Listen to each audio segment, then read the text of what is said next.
eh, mengenai skemanya seperti ini kira-kira. Untuk peer to peer lending itu hampir mirip bank sebenarnya sih, cuman bedanya adalah lenders itu yang pemilik dana, sedangkan borrowers orang yang membutuhkan dana. Lenders dan borrowers dipertemukan oleh P2P platform dan mereka langsung berinteraksi di situ. Kalau cuma nanti peer to peer lending itu menjadi semacam agen. Kalau yang anak-anak yang aktif di KSPM, kelompok studi pasar modal itu kan berdagang transaksi saham. Mereka langsung membeli saham di pasar modal melalui Bursa Efek Indonesia. Cuman kendaraan mereka untuk berhubungan dengan itu memakai perusahaan sekuritas. Kalau di kita kan kerjasama dengan Pintraco Sekuritas. Setiap ada transaksi maka sekuritas mendapatkan fee. Nah kira-kira begitu. Begitu pula di peer to peer platform ini, perusahaan yang menyediakan aplikasinya ini mendapatkan fee dari penghubungan tadi gitu. Fee karena dia selain mencarikan juga menghitungkan, memberikan analisa kelayakan atau tidaknya si borrowers sampai nanti menyusun atau menyusun atau menyiapkan loan agreement atau perjanjian peminjamannya. Nanti ada sistem yang syariah juga sudah mulai ada sekarang. P2P yang syariah juga yang non syariah. Jadi bedanya ini kita bisa memantau langsung siapa yang kita kasih. Bahkan mungkin kalau seandainya ke borrowers butuh 10 juta atau 5 juta, kita cuma punya 100 ribu, kita bisa nyumbang memendanai 100 ribu. Nanti sisanya 4 juta 900 dibiayai oleh yang lain. Langsung saja kita ke contoh dari aplikasinya. Ada beberapa pemain besar sekarang di dunia peer to peer.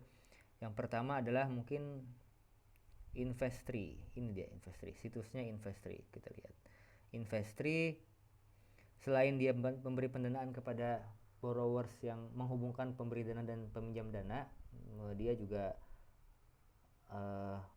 menyediakan reksadana, ya, apa, investasi surat berharga dalam bentuk obligasi, reksadana atau sukuk. Cuma nanti kita lihat di bagian pinjamannya ada beberapa produk beserta perusahaan yang membutuhkan dana. Ini ada perusahaan PT CRMR, jasanya jasa produksi apa ya, kita lihat.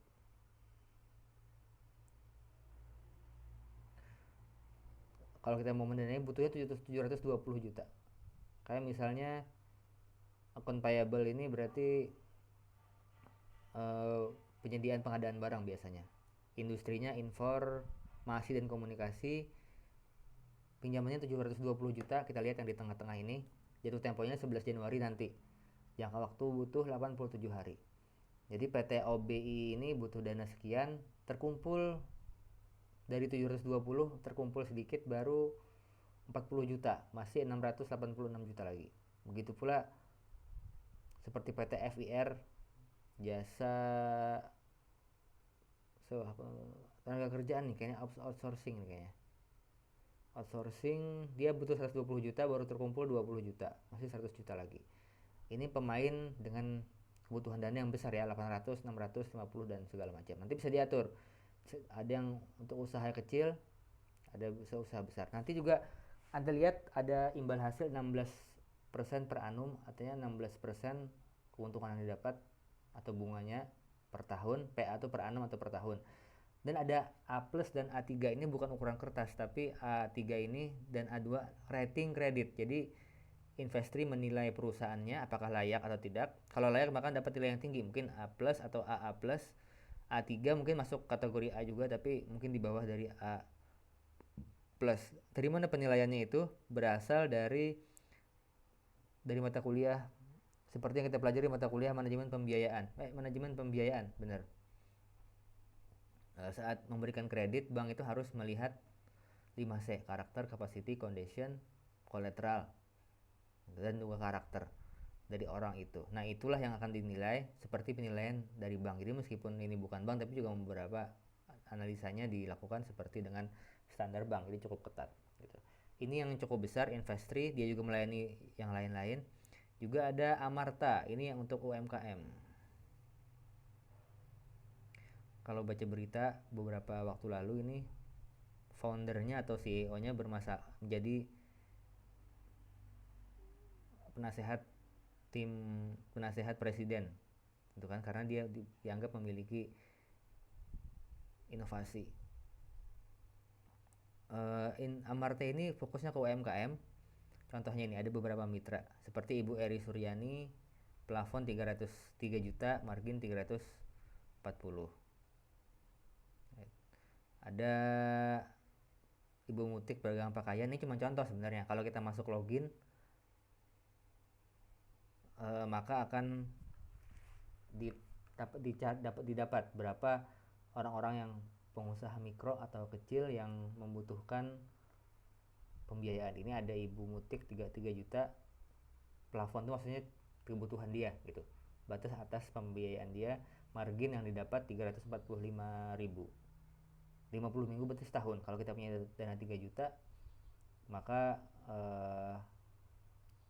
atau nanti kita bisa memberikan dana lebih dari itu. Nanti kalau kita login mau bikin akun, kita bisa menyetor dana dan akan disalurkan oleh Amarta ke beberapa pengusaha UMKM ini. Ini contohnya gitu. 3 juta sampai 345, harganya 345.000. Ini memang salah satu cara dalam pemberian dana modal kepada para pengusaha kecil menengah gitu, bahkan mikro. Dari data Amarta itu ada 2 triliun sudah disalurkan, lumayan ya, selama 2 tahunan kalau nggak salah, 3 tahun. Ada 500.000 pengusaha mikro, dapat angka 2,6 triliun yang cukup kecil sebenarnya, karena jumlah pembiayaannya itu kecil-kecil. Kan tadi 3 juta, 5 juta paling banyak. Kalau kayak Investri kan sampai 700 juta, mungkin dana yang disalurkannya mungkin lebih, mungkin belasan miliar. Dan 90% kelancaran. Gitu.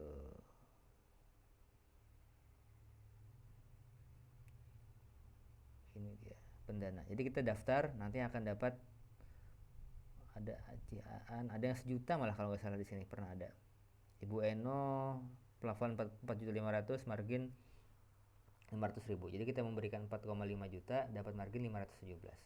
Nanti bisa kita semua menyuplai itu, menyediakan 4,5-nya, atau kita cuma menyediakan setengahnya bisa. Nanti dari aplikasi kita akan dimudahkan. Jadi memang teknologi ini memudahkan dan juga mengancam dunia perbankan. Tapi sebenarnya bukan mengancam ya, membuat perbankan masuk ke dunia baru gitu. Jadi ini bentuk investasi juga, sama-sama. Jadi investasi bukan cuma kayak di bidang saham, reksadana atau sukuk, mendanai orang langsung, karena kan sebenarnya beli saham juga memberikan dana atau modal kepada perusahaan emiten kan. Nah ini juga sama, tapi yang diberikan dana bukan perusahaan besar, cuman para pengusaha mikro. Jadi investasi intinya bisa rugi juga. Apakah ini pasti untung? Ya enggak menjamin 100%, cuman paling tidak dengan rate kelancaran angsuran 90%, 90% pembiayaan itu lancar. Jadi hanya sedikit yang macet. Tapi juga namanya pengusaha usaha mikro juga resikonya ya lumayan sih gitu. Ada resiko tersendiri.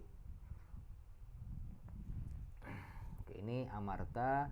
Terus ada lagi yang agak lagi ngetrend tuh Coinworks. Sama kurang lebih seperti itu. Pinjaman juga, bukan cuma kita bisa minjam, tapi bisa memberikan pinjaman. Bentuk investasi kita dalam bentuk ini. Ya ada risikonya sesuai dengan risiko yang dia kan. Lihat.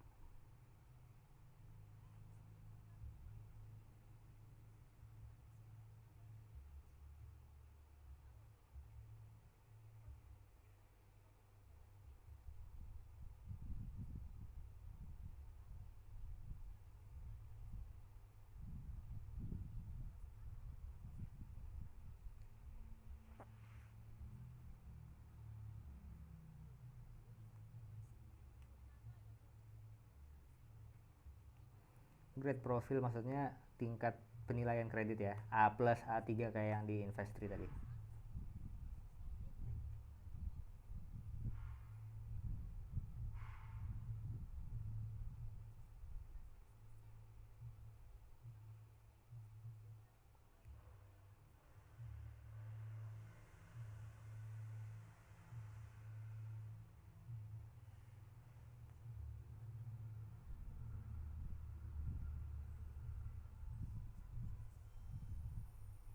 Oke, kata kuncinya pendanaan dan pinjaman. Eh, Memang ini kalau Coinworks itu lebih kepada konvensional. Nanti ada beberapa yang syariah tadi kayak Investri, ada yang metode syariah juga. Jadi ini bentuk investasi langsung kepada pelaku usaha. Meskipun memang lebih bagus lagi kita berinvestasi kepada orang terdekat ya, tanpa ada aplikasi, misalnya keluarga atau apa. Cuman memang sistem terjaminnya kembali dana memang tidak terlalu terjamin gitu. Beda dengan ini, agak sedikit lebih terjamin lah karena ada sistem yang disiapkan oleh si perusahaan. Oke, itu terima kasih. Kita lanjutkan nanti dalam tanya jawab. Silahkan ditanyakan, ada yang ditanyakan langsung disampaikan di grup WA.